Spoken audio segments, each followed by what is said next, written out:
In this video, I'm going to cover marketing strategies that will be especially effective in 2023, how marketing has kind of changed in 2023, and techniques that I would use if I were just starting a business in 2023. So let's dive in.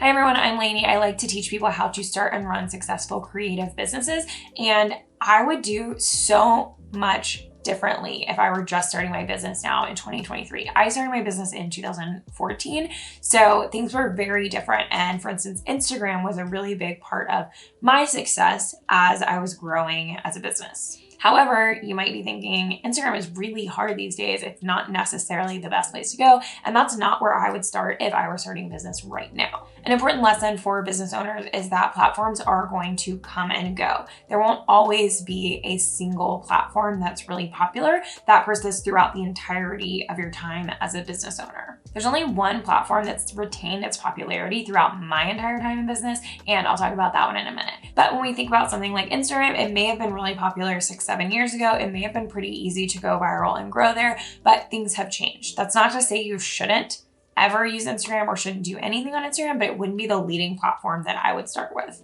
Honestly, I would start with TikTok in this day and age, especially if you have something that is physically beautiful. Like a lot of you are artists, I know, who follow my channel. So if you have something physical to show that is really beautiful, I think TikTok is going to be a really good platform for you. Yes, TikTok could go away next week, but what it's proven is that people love video, people love short form video, and people love to kind of scroll in this way that's a little bit less algorithm focused than some things we've seen in the past. So if there are new platforms that develop, those are going to follow some of those same trends because that's what the world has shown that it wants. Even if TikTok is not the platform that continues to exist, other platforms similar to it will pop up. So I would lead my strategy with TikTok, and then potentially you can use a bunch of reposting apps. I have some videos on one that I'll link here for you that I use to get those videos also onto Instagram Reels and Facebook Reels, and maybe even Pinterest as well. You can basically take that same content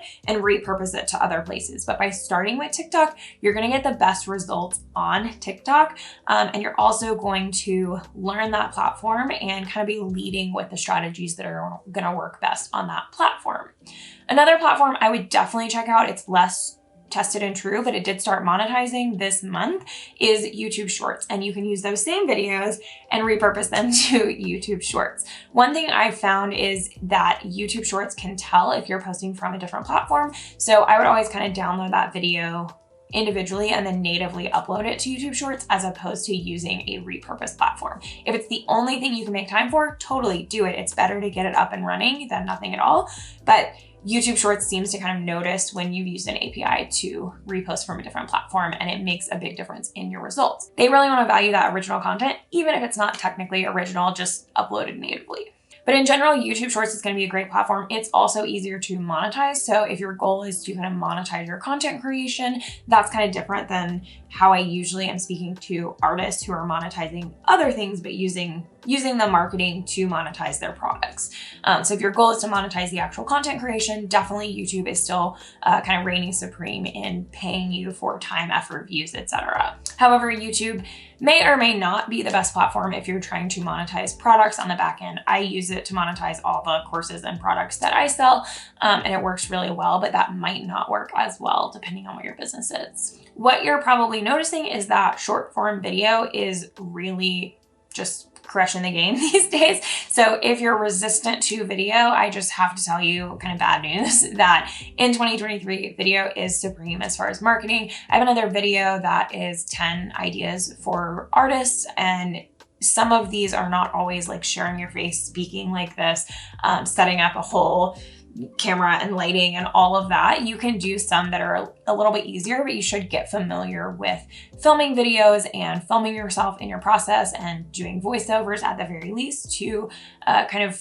capitalize on this trend of video just being so popular and kind of indisputable as far as the best marketing platform right now here in 2023. I don't see it going anywhere. You know, we might even go into like virtual reality, AI video, all this stuff. I don't see video going anywhere, even though There are some downfalls to video, and I think written content is still powerful in other ways. Video content is going to be leading us for at least the next couple years. Another trend we see is young people just completely not responding to traditional ads. I still run some traditional ads and see some success with them, but the things that you're seeing really go viral and really do well are kind of anti-ads, if that makes sense. It's just a person talking about a product that they like, or even just fusing a product into something else that's maybe a little unhinged and totally unrelated to that product in the first place. And those are the things that are really connecting, especially with the younger generation. So if that's your target audience,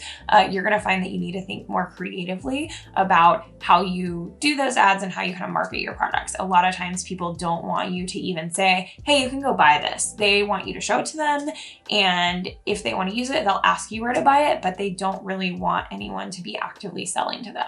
We have this whole world of UGC that's becoming more popular, which is user-generated content. So that's like if I bought some Nikes and then filmed a video on it, that could be considered user-generated content for Nike. It's not an ad that they filmed, but it's something that one of their users filmed about the product, and that's becoming more and more popular. We almost want to take ourselves out of the marketing message in a way that makes it seem like this message is coming from someone else. So as a wedding invitation designer, instead of saying something like, hey, I designed this really cool seating chart, you can find it on my website, maybe filming a video that seems like it's not coming from me could be really successful. Like, hey, if you're a fall bride, you have to see this cool seating chart.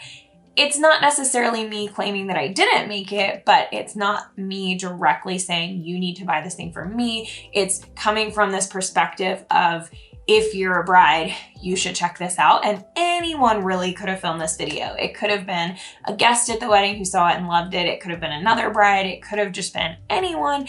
And yeah, it happens to be on my account, the account of the person who made it, but it kind of distances me from saying, hey, buy this thing I made, and makes it feel a little bit more anonymous, a little bit more like UGC, even if it's not. Again, I teased this earlier. There's one platform that has been equally popular throughout my entire 7 years of business. That's not to say it's going to be popular forever, but it's one that I don't really see ending anytime soon without like a massive cultural shift. And that is search engine optimization. So Google is still super popular. Searching on the internet is popular, even if it becomes we're not doing it on Google, we're doing it on TikTok instead. Search engine optimization is still going to be extremely popular. I like to think of search engine optimization as translating your work so that the search engines can read it. So you have great work, your products are wonderful, they're beautiful, your services are great, but if the search engines can't figure out what you're offering and who to connect you with, then you're never going to get connected with those people who are already searching for it. So if I were starting a business in 2023, the first thing I would do is get really, really good at search engine optimization, even before video, even though it's going to be so popular. And it does have a place in search engine optimization in a way that like photos don't. I think just understanding how search engines and algorithms work is going to benefit you in so many different areas. For instance, Google, getting people to find you on Google. TikTok is becoming really popular for search engine optimization. Instagram hashtags are basically just keywords, which are part of SEO. Pinterest is basically a search engine. YouTube is basically a search engine. So all of these different platforms, if you can understand how they work, maybe YouTube works a little bit differently than Google, works a little bit differently than Pinterest.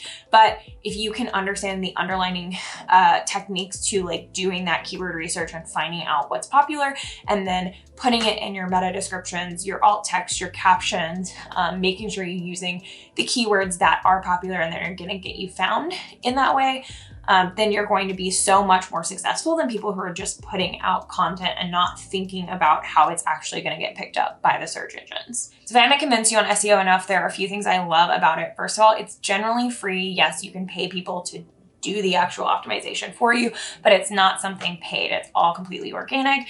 The second is that you're connecting with people who already want what you have. So if someone is searching for Thai food near me, they want to eat Thai food. And if you can get seen in that result, you're going to get their business. If someone's searching for wedding invitations in San Diego, or photographer who specializes in candid photography, etc., and you can get seen on those searches, those people are already like in the buying process. They already want this, and you're getting those leads for free. My third favorite thing about SEO is it kind of builds on itself over time. So if you have good SEO at the beginning of your website here in 2023, that's going to carry over. Like the better you do in SEO, kind of the better you keep doing. It kind of exponentially grows. So again, if I were starting a business here in 2023, SEO is the first thing I would learn. Video is probably the second thing that I would learn and try to get good at. So I hope this video kind of gave you some things to think about when marketing your business here in 2023. If you're interested in learning more, check out all the other videos on my marketing playlist here. And if you are a stationery designer, I have a membership that you can join where we get all kinds of lessons every single month on a lot of different topics. Thanks for sticking around. I hope you enjoyed this video.